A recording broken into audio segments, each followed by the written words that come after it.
In every room you walk into, power is at play. It whispers between the lines of conversation, moves beneath gestures, and coils itself around decisions made in silence.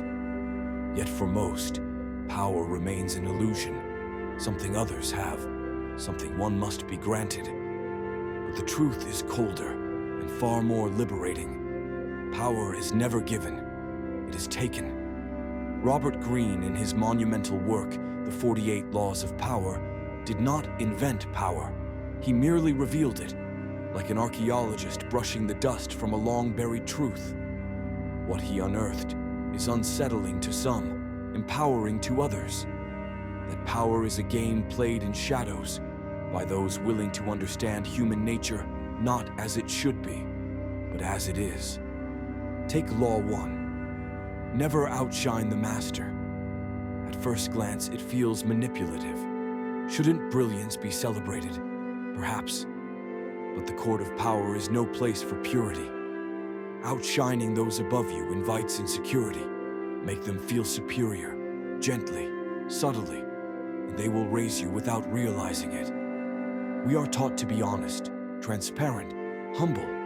These are noble values, but nobility without strategy is martyrdom. Law 3 says, conceal your intentions, not because deception is inherently good, but because predictability is dangerous. When your moves are visible, you are vulnerable. Concealment is not lying, it is self-preservation. This is not a call to become a tyrant. On the contrary, the wise student of power learns to wield it with grace. Law 6. Court attention at all costs reminds us that obscurity is a slow death. You may possess the most refined ideas, the most profound insights, but if the world does not see you, you are invisible. To be noticed is to exist. To be remembered is to endure. Power is not only political. It exists in relationships, in art, in the mind of the viewer, and the hand of the creator. The artist who learns the laws of power does not paint simply to express, but to imprint. The philosopher who understands power does not merely ponder the truth, but shapes how others interpret it.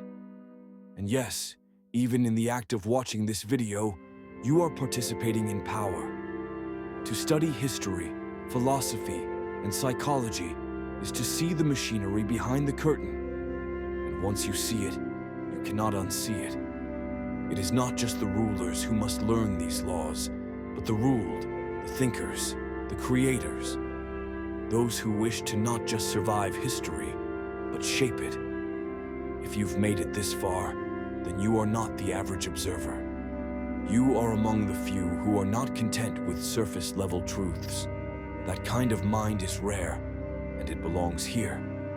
On this channel, we explore power not to worship it, but to understand it. Because those who do not understand power are doomed to be used by it. Law 15 says, crush your enemy totally. But in modern times, your enemy is not always a person. It might be boredom, it might be mediocrity, it might be the quiet decay of potential left unused. The enemy sometimes is within, and that enemy must be defeated daily. If you're still listening, perhaps you too feel it, that quiet fear of boredom, that hunger for something deeper. Subscribe, not for my sake, but for yours, so you don't forget to keep asking dangerous questions, the kind most people are too afraid to even consider.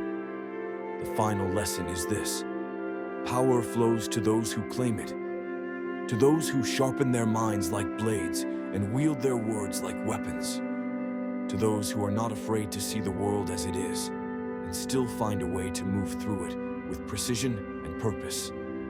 Power is not evil. It is simply force, and force obeys those who understand its laws.